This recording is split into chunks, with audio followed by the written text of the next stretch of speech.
Bonjour, soyez les bienvenus pour cette nouvelle émission enregistrée du côté de QC dans l'Allier. Elle s'y est produite aux côtés de son papa Pierre Billon pour une bonne cause en faveur des pupilles des pompiers du département de l'Allier. Bonjour Marie-Max. Bonjour Stéphane et merci de m'interviewer, c'est un plaisir. Un plaisir partagé. Et donc dans ton répertoire, j'ai choisi une chanson que j'aime particulièrement, donc Mad Max. On peut dire que c'est une chanson qui représente bien ton univers. C'est clair que c'est une chanson qui m'introduit bien parce que y a tout un tas de références et d'anecdotes sur qui je suis, en tout cas ce qui fait que je suis moi. Il y a des petites anecdotes sur ma grand-mère, donc ma grand-mère, si on contextualise, qui était patachou, et aussi sur mon papa dans cette chanson. Il y a aussi ma maman que je cite quand je dis maman bodybuilding. Pour ceux qui l'écouteront, c'est vrai, j'ai eu une maman voilà, avec des bras d'acier et c'est marrant, voilà. Donc il y a plein de choses. Ah oui, elle est vraiment sympa et elle est née il y a longtemps. Quel a été son cheminement, cette chanson Alors cette chanson, déjà elle a été écrite par François Velgreen, qui est un super parolier que j'ai rencontré il y a, je dirais, 2-3 ans. Et en fait elle est née d'une après-midi qu'on a passé ensemble où je lui racontais voilà, qui je suis, comment c'est de grandir avec des parents qui sont dans la musique, une grand-mère qui est dans la musique. Une figure, oui. Absolument, et du coup comment on prend sa place quelque part. Et voilà comment est née cette chanson, avec bien sûr également le Mad Max, puisque la chanson s'appelle Mad Max, qui est né du fait que tout simplement je m'appelle Marie-Max, comme tu l'as très bien dit. Et en fait, Marie-Max, pourquoi ? Parce que j'ai un papa qui voulait absolument apposer le Max MAX, parce qu'il était dingue de ce film qu'est Mad Max. Et il avait d'ailleurs fait tout un spectacle de Johnny Hallyday autour de ce thème, voilà, Mad Max. Donc c'est un film qui t'a marqué aussi forcément. Ouais, c'est un film que j'adore. J'ai adoré d'ailleurs quand ça a été refait récemment avec Tom Hardy. J'ai beaucoup aimé. Ouais, c'est un film qui me plaît. C'est le genre d'ambiance qui me plaît dans ce cas. Et notamment la moto, puisque je conduis également. J'ai passé mon permis. Voilà, donc dans les images de ce clip, on retrouve aussi cette facette de ma personnalité qu'on voit peut-être moins quand on me rencontre comme ça. On a tendance à cerner plutôt Marie. Et en fait, il y a Max aussi derrière. Et j'aime jouer sur cette dualité, voilà, qui me correspond en tout cas. Le clip, justement, ça a été une bonne expérience. Tu t'es amusé à le faire ? Je me suis éclatée et puis j'ai eu beaucoup de chance parce qu'on a pu tourner ce clip aux États-Unis. On l'a tourné en Floride, à Daytona Beach, qui est un peu un pèlerinage que je fais avec mon père depuis des années. Je crois que la première fois qu'il m'a emmené à Daytona pour la Bike Week, qui est un rassemblement de motos, donc dans cette Floride que j'adore. Donc j'avais 7 ans, je pense, la première fois. Oui.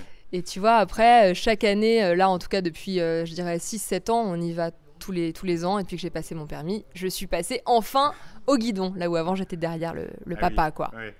Et ce morceau, là, Mad Max, tu as dû avoir l'occasion de le faire sur scène. Quelle dimension il prend devant un public ?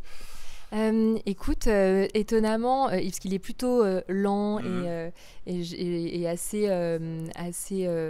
voilà, cool sur un mood particulier, et sur scène, je trouve qu'il prend une dimension qui est peut-être un peu plus rock parfois, et notamment quand j'ai mes amis qui m'accompagnent au chœur.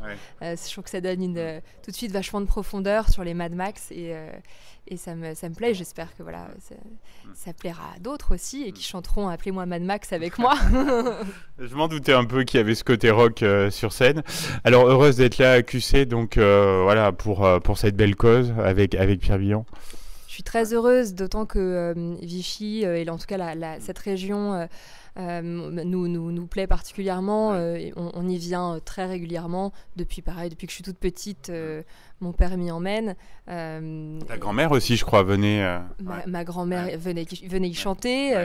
Elle a chanté à la Letty, elle a chanté à l'Élysée Palace, si je ne dis pas de bêtises. Je suis passée devant hier soir, j'ai pris une photo de cette devanture qui est toujours là, même si la salle n'existe plus, je crois. Mais je regardais justement le lettrage et ça me faisait un peu rêver hier soir. Donc tu es auteur, compositrice, interprète. La musique fait intrinsèquement partie de ta vie depuis toute petite, non ? Oui, je saurais même pas te dire à quel âge j'ai commencé à chanter parce que j'ai toujours chanté et qu'à la maison tout le monde chantait, donc on nous brimait pas quand ça chantait trop fort, quoi. On avait le droit. Oui. Et par contre j'ai commencé à écrire bien plus tard. En fait j'ai d'abord commencé, je dirais, au lycée où je commençais à écrire plutôt en anglais d'ailleurs à l'époque avec une de mes amies, et ensuite je me suis fait confiance pendant le confinement où ça m'a donné du temps et j'ai eu envie d'écrire. J'avais des thèmes qui me touchaient et que j'avais envie de partager, et donc c'est là que je me suis lancée, quoi. Et est-ce que la famille t'a encouragé dans cette voie? Alors la famille, aujourd'hui oui, avant moins. J'avoue que c'est pour ça que peut-être que je me lance qu'à 30 ans finalement.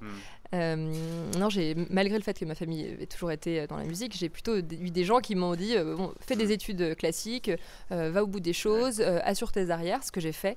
Et aujourd'hui, par contre, ils sont à fond derrière moi parce qu'ils savent que j'ai aussi finalement eu la persévérance de faire des études un peu plus classiques.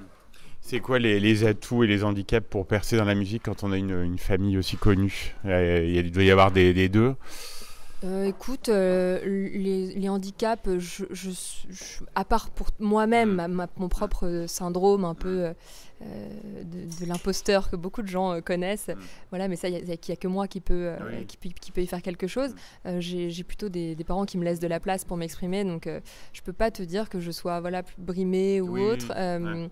Donc et puis je n'ai pas l'impression non plus, moi j'ai pas grandi dans une ambiance où j'avais un papa hyper connu non plus, quoi. Donc pour moi c'était l'homme de l'ombre, donc j'ai pas eu l'impression de grandir dans la fame, tu vois. Donc non, en plus d'ailleurs mon nom d'artiste finalement j'ai choisi Marie Max d'ailleurs, donc je me suis pas forcément dit qu'il fallait que je joue sur le Billon qui est mon papa. Ou... Maintenant, je le cache pas, au contraire, parce que je trouve qu'il y a une filiation que j'ai envie de partager. Donc ça peut peut-être m'aider. Tu vois, tu parlais aussi des points positifs, des atouts. Peut-être qu'il y a la filiation qui peut m'aider et qui peut parfois aussi être difficile à porter parce qu'on peut te comparer. Ou voilà. Et le talent héréditaire. Je sais pas. Je sais pas si c'est une question ou si c'est un compliment que tu me fais. C'est un compliment. Merci. Dernière question, Marie, quels sont tes projets? On imagine qu'il y a certainement un album en tête ou d'autres choses en cours. Ouais, il y a un EP qui est en cours de finalisation. On a on aura en gros 6 chansons que j'ai envie d'abord de sortir tout ensemble bientôt dans les mois qui viennent, et puis après peut-être un album, mais pour le moment on a déjà consolidé un EP, sortir sur les plateformes. Pour le moment j'ai 2 chansons qui sont sorties. J'ai donc Mad Max avec un clip à regarder sur YouTube, et j'ai Les Mecs. Très sympa aussi. Vaste sujet, voilà, qui est dispo. On suivra avec intérêt la suite, et puis tu seras toujours la bienvenue pour nous en parler. On va écouter tout de suite Mad Max, et puis à très bientôt, Marie-Max. Merci beaucoup Stéphane, et avec plaisir pour se retrouver de nouveau dans la région.